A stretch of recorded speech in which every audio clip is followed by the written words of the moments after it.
नमस्कार, तुमचं माझ्या YouTube चॅनलवर खूप खूप मनापासून स्वागत आहे। आजचा हा आपला आरीवर्कचा पहिला क्लास आहे।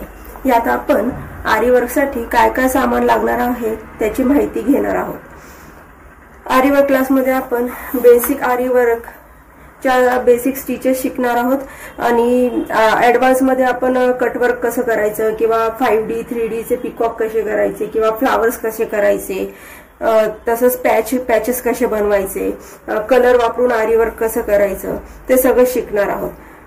चला तर मग पाहूयात आपल्याला आता काय सामान लागणार आहे। सगळ्यात आधी आपल्याला जरीचा थ्रेड लागतो। हा 404 नंबरचा दयालजीचा आहे। तसंच 423 किंवा 24 नंबरचा तुम्ही घेतला सुरुवातीला तरी तो चालू शकतो। हा थोडा पातळ आहे। 423 नंबरचा थोडासा थिक येतो, त्यामुळे तुम्ही तो घेतला तरी चालेल। दयालजी ब्रँडचाच घ्यायचा, दुसरे इतके चांगले नाही निघत। हा गोल्डन आहे, याच्यामध्ये तुम्हाला सिल्वर मिळतो आणि कॉपर कलरचा पण मिळतो। तुमच्या गरजेनुसार तुम्ही ते यूज करू शकता। तसंच हे देखील जरीचे थ्रेड आहेत। हे पण दयालजी ब्रँडचेच आहेत। तुम्ही वेगवेगळे डिझाईन ज्यावेळेस करता तेव्हा तुम्हाला आवश्यकता असते त्यावेळेस तुम्ही हे असले कलर्स वापरू शकता। हे पण जरीचेच आहेत। त्याच्यानंतर आपल्याला लागतात ते हे सिल्क थ्रेड आहेत। हे सगळे सिल्क थ्रेड आहेत, तुम्ही पाहू शकता वेगवेगळ्या रंगाचे आहेत। मग तुमच्या ब्लाउजच्या कपड्याला मॅचिंग किंवा तुम्ही काय डिझाईन करता, हिरवा निळा कोणताही तुम्ही घेऊ शकता। हा पण एक गोल्डन आहे, हा जरीचा नाहीये, हा सिल्कचा गोल्डन थ्रेड आहे। हा पण तुम्ही वापरू शकता। ह्याचा वापर करून तुम्ही फ्रेंच नॉट वगैरे करू शकता। कलर खूप सारे येतात, तुम्ही तुमच्या आवश्यकतेनुसार ते कलर्स निवडायचे। नंतर हे आपले साधे कॉटनचे थ्रेड आहेत।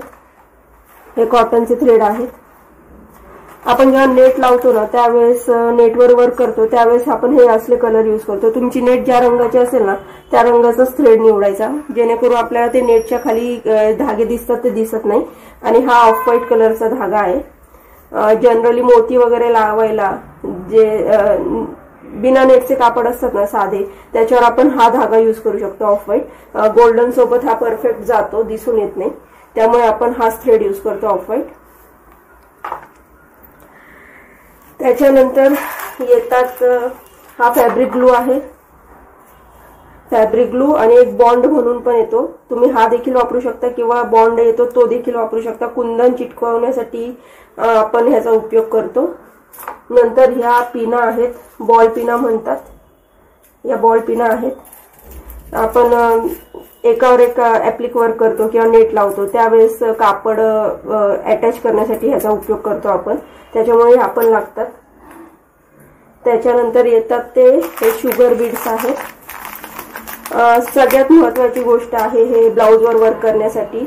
कोणत्याही प्रकारचा ब्लाउज करा तुम्ही, कितीही हेवी वर्क करा किंवा नॉर्मल वर्क करा, तुम्हाला हे शुगर बीड्स लागतातच। त्यामुळे घेताना मोठे पॅकेट घ्या, अर्धा किलोचे वगैरे, ते परवडतात। हे लहान लहान पॅकेट नाही हे होत। आता ही साईज आणि ही साईज या दोन्ही मध्ये फरक आहे। हे मोठे आहे, हे थोडे बारीक आहेत। तसंच ह्यांचा कलर हा थोडासा रेडिश आहे, कॉपर कलर आहे। याच्यामध्ये तुम्हाला पिवळसर देखील मिळतात, पण मी जास्त करून असे कॉपरच वापरते कारण की ते पिवळसर खूप असं भडक दिसून येतात ना, त्याच्यामुळे मग मी हे कॉपर कलरचेच घेते। त्याच्यानंतर हे मणी येतात। ही साईज आहे, हे 2 नंबरचे मणी आहेत। तसेच हे पण 2 नंबरचे आहेत।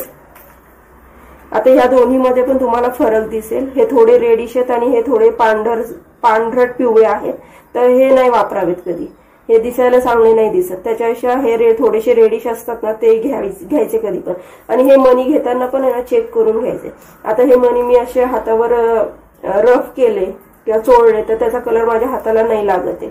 काही काही मणी असे असतात ना की थोडेसे तुम्ही कॉपर कलर मध्ये घेता त्यावेळेस त्या अशा हाताला हे केले की त्याचा कलर हाताला लागतो, ते तसले मणी नाही घ्यायचे। ज्यांचा कलर हाताला नाही लागत ते मणी घ्यायचे। आणि ह्यांचे पण असे बंचेस मिळतात, त्यामुळे हे पण जास्ती क्वांटिटी मध्ये घेऊन ठेवले तरी चालून जातात, त्याचा पण खूप जास्त यूज होतो। ह्याच्यामध्ये आपण 1 नंबरचा, 2 नंबरचा, 3 नंबरचा अशा साईज वापरतो. त्याच्यानंतर येतात हे राईस बीड्स आहेत. तांदळासारखा आकार आहे म्हणून त्याला राईस बीड्स म्हणतात. हे पण थोडेसे कॉपर शेड मध्ये आहेत. नंतर हे आहेत ते व्हीट बीड्स आहेत. सेम गव्हासारखे दिसतात म्हणून त्याला तसंच म्हणतात, व्हीट बीड्स म्हणतात. आता हे जे आहे आपण ते बुट्टी वगैरे करण्यासाठी ह्याच्यासाठी उपयोग करतो ह्या बीड्सचा. हे पण थोडेसे रेडिश आहेत. त्याच्यानंतर येते ही जरदोसी.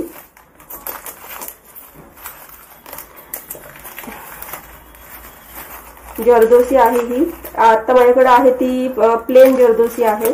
याच्यामध्ये थोडीशी डिझाईन असलेली खडबडीत म्हणा किंवा मग थोडीशी झिगझॅग टाईप मध्ये म्हणा ती येते. ही आता आहे ही प्लेन आहे.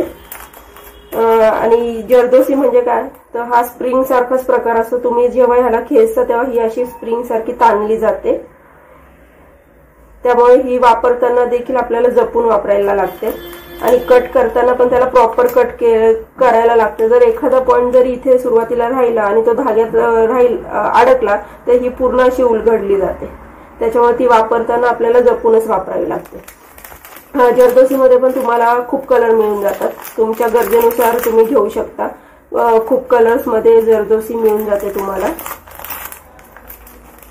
आणि ही जरदोसी लावण्यासाठी आपण एक तर आरीवर्कच्या सुईचा पण उपयोग करतो किंवा साध्या सुईचा उपयोग करून पण आपण जरदोसी लावू शकतो. त्याच्यानंतर येतात ह्या टिकल्या. ह्या सिक्वेन्स म्हणतात किंवा टिकल्या मराठीमध्ये. ह्या पण आपण वापरतो. ह्याच्यामध्ये पण खूप कलर्स आहेत, साईज आहेत. तुम्हाला जसे गरज असेल तसं तुम्ही त्या निवडायच्या आणि वापरायच्या. याच्यामध्ये लहान पॅकेट्स पण येतात, मोठे पण येतात. आता मी जेव्हा हे सगळं सामान आणते ना त्यावेळेस मी हे मोस्टली वजन करूनच घेते. मी पॅकेट्स नाही घेत. आमच्या इथे दुकानदार आहे त्याच्याकडे मला वजन करून मिळतात. ते मला जेवढे लागतील तेवढे मी घेत असते. नंतर येतात कुंदन. आता हे राऊंड कुंदन आहेत. ही साईज आहे. याच्यापेक्षा मोठी पण येते. ही मीडियम साईज आहे. याच्यापेक्षा ही लहान साईज आहे.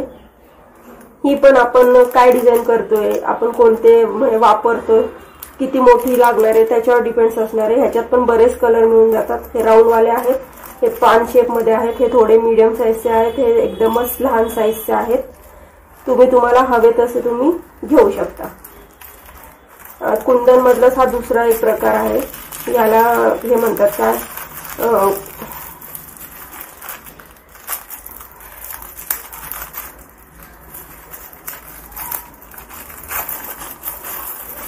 क्लिपस्टोन म्हणतात ह्याला. हे क्लिपस्टोन आहेत. कुंदन जे असतात ना ते प्लेन असतात आणि हे क्लिपस्टोन आहेत. ह्याच्या साईडला आपल्याला अशी सोनेरी किनार मिळते. मग काही वेळेला फक्त हे क्लिपस्टोन असे लावले तरी चालून जातं. ह्याच्या साईडला वर्क करायची गरज लागत नाही. हे क्लिपस्टोन आहेत. कुंदनपेक्षा थोडेसे महाग असतात आणि हे पण लहान मोठे राऊंड शेप, पान शेप कोणत्याही शेप मध्ये तुम्हाला इझिली मिळून जातात. आपण जेव्हा वर्क करतो ना आपण ज्यावेळेस काय मटेरियल वापरतोय, किती खर्च लागतोय त्या हिशोबाने तुम्ही कस्टमरला पण त्याचे रेट सांगायचे. असं नाही करायचं की तुम्ही ह्या कुंदनच्या रेटमध्ये तुम्ही हे क्लिपस्टोन लावून देताय. असं नाही करायचं. त्याच्यानंतर हे पाईप्स आहेत. हे साईज मध्ये मोठे आहेत. नॉर्मल पाईप्स आहेत हे आणि ह्याला कट पाईप्स म्हणतात. आता हे ह्याच्यापेक्षा बारीक साईज मध्ये आहेत. ह्याच्यामध्ये पण तुम्हाला कलर्स मिळतात. आता माझ्याकडे गोल्डन आणि ब्राऊनच आहे, दुसरे कलर्स नाहीयेत. याच्यामध्ये पण तुम्हाला हवे तेवढे कलर मिळतात. आणि आपण ते कलर कुठे यूज करतो, मोर करताना यूज करतो किंवा पानांमध्ये भरताना यूज करतो. आपण हे प्रत्येक डिझाईन मध्ये आपण यूज करू शकतो. तुम्हाला हवे ते कलर मिळू शकतात. एकाच म्हणजे एका कलरचे 2 पॅकेट असे 12 पॅकेट्सचं एक येतं. ते 80 रुपीजला मिळतं. किंवा मग तुम्ही वजन करून घेऊ शकता. मी हे पण वजन करूनच आणत असते. आमच्या इथे 10 रुपयाला 10 ग्रॅम ह्या हिशोबाने मिळतात हे.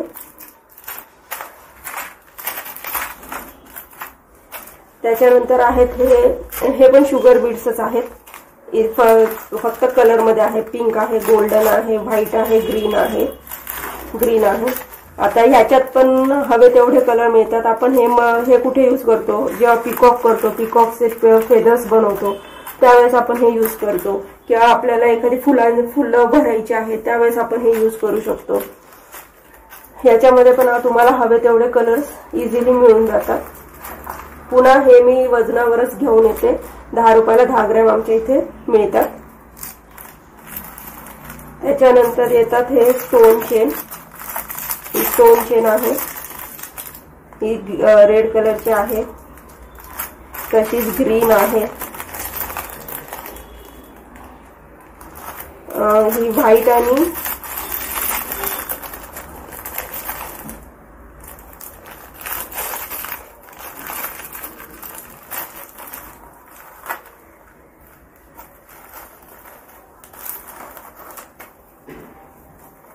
रेड आहे, ग्रीन आहे, व्हाईट आहे आणि ही फक्त मोत्यांची आहे। तुम्ही पाहू शकता बारीक बारीक मोती लावलेले आहेत।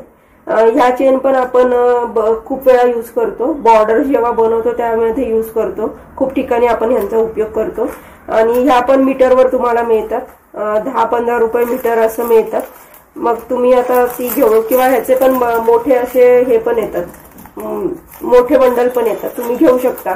खूप ते आपण कायमच आपण यूज करतो त्याच्यामुळे मोठा बंडल घेतला तरी चालतो। आणि ह्याच्यामध्ये पण साईज आहे, आता ह्या माझ्याकडे आहेत त्या लहान साईजच्या आहेत आणि लहान साईजच्याच वापरायच्या, खूप जास्ती मोठ्या नाही घ्यायच्या, त्या दिसायला चांगल्या नाही दिसत वर्कमध्ये, खूप मोठं दिसून येतं ते, त्याच्यामुळे त्या लहानच घ्यायच्या।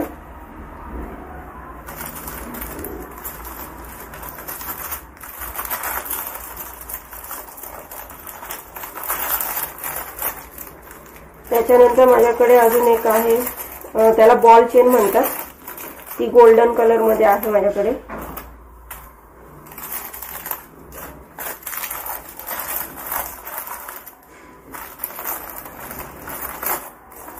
ही बॉल चेन आहे, गोल्डन कलरची बॉल चेन आहे, ही खूप बारीक आहे माझ्याकडे आता आहे, ती खूप बारीक आहे, ह्याच्यामुळे थोडी मोठी पण येते, ती वापरली तरी चालते किंवा ही वापरली तरी चालते। आता ह्या बॉल चेन मध्ये पण खूप कलर येतात, त्याच्यातलाच हा एक कलर आहे माझ्याकडे, रेड पिंक आहे, हा पिंक आहे। याच्यामध्ये पण खूप कलर्स तुम्हाला मिळतात, तुम्ही जेव्हा जरा पिकॉक वगैरे करता, पिकॉकचे फेदर्स करता त्यावेळेस तुम्ही हे यूज करू शकता, हे छान दिसतात पिकॉकच्या फेदर्स मध्ये। ह्या पण मीटरवरच मिळतात तुम्हाला। त्याच्यानंतर हे आहेत, ही चक्री आहे गोल्डन चक्री, आणि हे आपले स्टोन्स आहेत, सिंगल स्टोन आहेत, हे सिंगल स्टोन आहेत, हे सिंगल स्टोन आहे, तुम्ही पाहू शकता।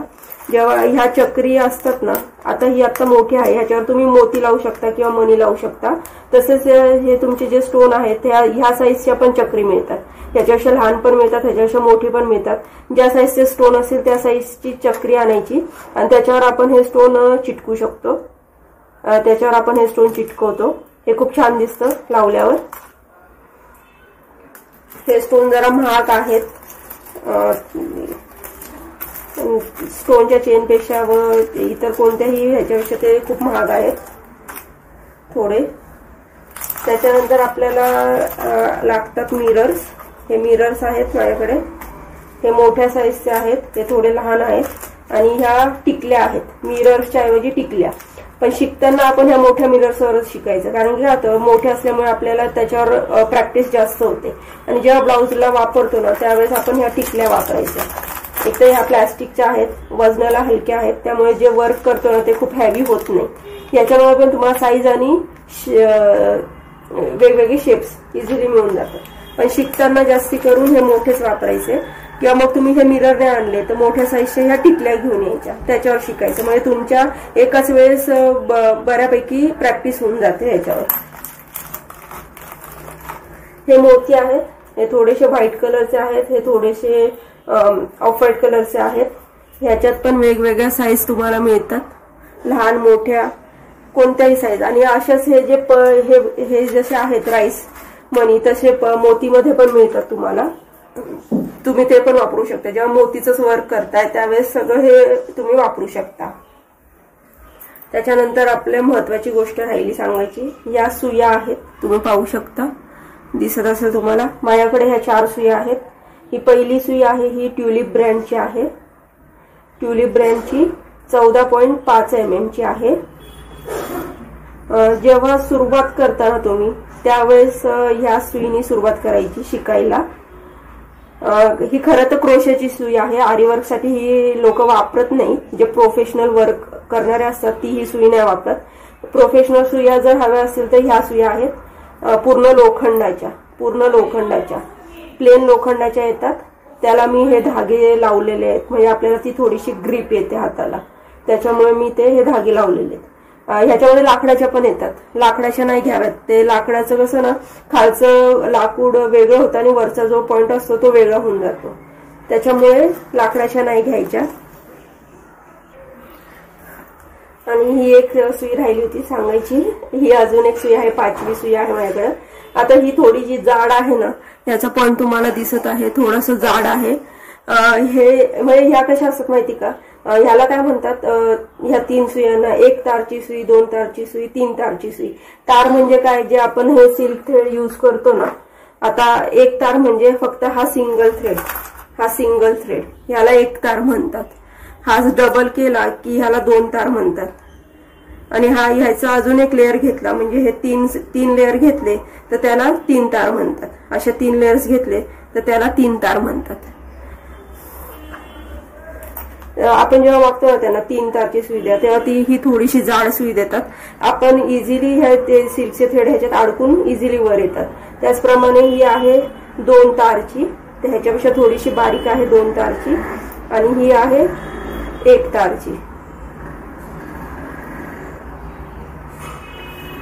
तुम्हाला दिसत असेल मे बी, त्याचे पॉइंट बारीक बारीक होत गेलेले।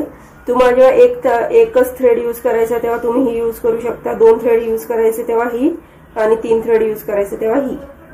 आणि ही जी आहे थोडीशी पुढे लांबुळकी, ही पण लोखंडाचीच आहे पण पुढे थोडीशी लांबुळकी, ही आपण जरदोसीसाठी आणि मणी टाकण्यासाठी यूज करतो, कारण की एकाच वेळेस ह्याच्यात बरेचसे मणी बसतात आणि जरदोसी पण बसते। आता ही जरदोसी आहे ना, ही खूप पातळ आहे, तर ही ह्या जाड मध्ये जाणारच नाही, त्याच्यामुळे आपल्याला हीच सुई लागणार की ज्या इझिली आतमध्ये जाऊ शकते।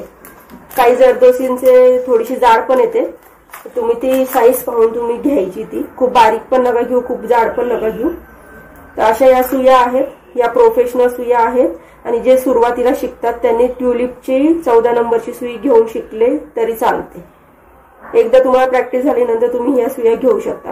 आता ट्युलिपची सुई वापरतो ना तर काय होतं, ही चपटी आहे इथं, आपल्याला ती अशी फिरवता नाही येत, आणि ह्या सुया चपट्या नसतात, ह्या राऊंड मध्ये असं तुम्ही इझिली ह्या अशा फिरवून वर काढू शकता, आणि ह्याच्यामुळे तुमच्या कामाला स्पीड पण येते। आता त्याच्यानंतर काय राहिलंय, त्याच्यानंतर हे कलर्स आहेत, हे पाहू शकता, हे माझ्याकडे कॅमलचे कलर्स आहेत, फॅब्रिक कलर्स आहेत कॅमलचे।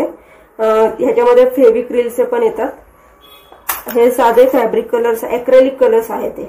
हे ॲक्रेलिक आहे, हा फॅब्रिक कलर आहे, हा फॅब्रिक कलर आहेत, हे 2 ॲक्रेलिक कलर्स आहेत। त्याच्यामध्ये पण हा मेटॅलिक कलर आहे, हा पण मेटॅलिक आहे, हे साधे नॉर्मल कलर्स आहेत। आता ह्याच्यामध्ये तुम्हाला पेस्टल कलर पण मिळतात, आणि फेविक्रिलचे फॅब्रिक सॉफ्ट म्हणून कलर मिळतात। जास्ती करून ते फॅब्रिक कलर असं लिहिलेलं असतं ना, ॲक्रेलिक पेक्षा फॅब्रिक कलर असं लिहिलेलं असतं, ते कलर्स यूज करायचे। ते थोडेसे फ्लोई असतात, पातळ असतात, ते इझिली आपण अप्लाय करू शकतो। आणि त्याच्यासाठी लागणारे हे ब्रश आहेत, कलर करण्यासाठी लागणारे ब्रश। आता सध्या ट्रेंड काय आहे, कलर करायचं आणि त्याच्या बाजूला आरी वर्क करायचं, त्याच्यासाठी आपण हे कलर यूज करतो। नंतर आहे या रिबिन्स आहेत माझ्याकडे, ही रिबिन, ही सॅटिनची रिबिन आहे, ही पण एक रिबिन आहे, ही थोडी जाड आहे, ही एकदमच पातळ आहे, ही मीडियम आहे, ही अर्धा इंचाची आहे, तुम्ही पाहू शकता। आणि ही सुई आहे, रिबिन वर्क साठी लागते, ह्याला अजिबातच पॉइंट नसतो। ह्या सुईला काय म्हणतात, टेपेस्ट्री नीडल म्हणतात। 5 रुपयाला एक मिळते, किंवा मग तुम्ही पॅकेट घेऊ शकता। आपण ह्याच्यामध्ये आरी वर्क मध्ये आपण रिबन वर्क पण शिकणार आहोत, रिबिन वर्क, तेव्हा आपल्याला ही सुई लागेल। आपण पुढे पाहूच रिबिन वर्क कसं करतात ते। आणि शेवटची गोष्ट, ही आता माझ्याकडे एकदमच लहान आहे, ग्लास मार्किंग व्हाईट पेन्सिल आहे, ही 10 रुपयाला मिळते, वापरून वापरून लहान झालेली आहे, त्याच्यामुळे तुम्हाला दाखवायला पण लहानच आहे माझ्याकडे। तर ही एक महत्वाची असते मार्किंग करण्यासाठी, व्हाईट मार्किंग असतं आणि आपण जेव्हा मार्किंग करतो ना, ज्या लाईन्स मारतो ना, प्रॉपर त्या लाईन्स वरच वर्क केलं पाहिजे, त्याच्यामुळे त्या लाईन्स दिसत नाही. किंवा तुम्ही हीट इरेजेबल पेन असतात ते पण वापरू शकता, ज्याच्यावर इस्त्री केल्यानंतर ते निघून जातात. जर वरच्या बाजूला असतील लाईन्स तर त्या निघून जातात, पण मोस्टली हेच यूज करतात आणि हे कम्फर्टेबल पण असतं. त्याच्यानंतर येते ही रिंग आहे. ही रिंग